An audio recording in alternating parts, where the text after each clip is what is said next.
Orange, au départ, c'est une marque britannique, un opérateur de téléphonie mobile lancé en 1994. À l'époque, Orange révolutionne le marché en facturant ses clients à la seconde ou en remplaçant le téléphone en 24 heures en cas de problème. Mais Orange, aujourd'hui, c'est français, c'est l'ancien France Télécom. La métamorphose s'est faite progressivement, année après année. Et on part de loin.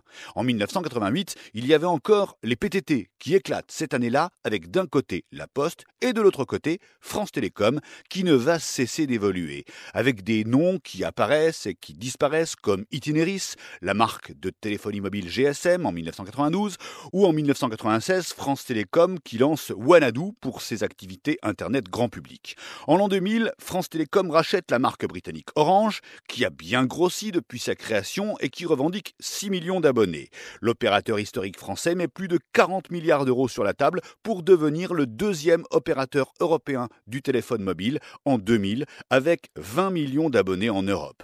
Il y a aussi une stratégie de marque, de nom. France Télécom, pour les spécialistes du marketing, ce n'est pas très glamour. En revanche, pour eux, Orange est plus efficace, moderne, avec en plus un logo couleur Orange.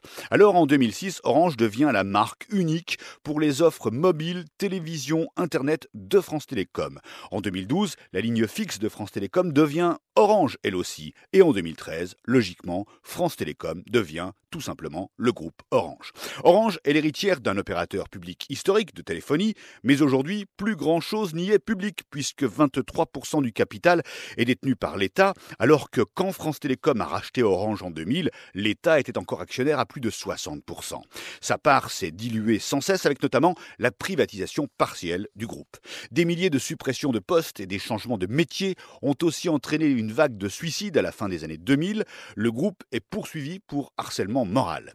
D'ici 2020, dans le groupe Orange, il ne devrait pratiquement plus y avoir de fonctionnaires, les plus anciens ayant été recrutés au PTT dans les années 70.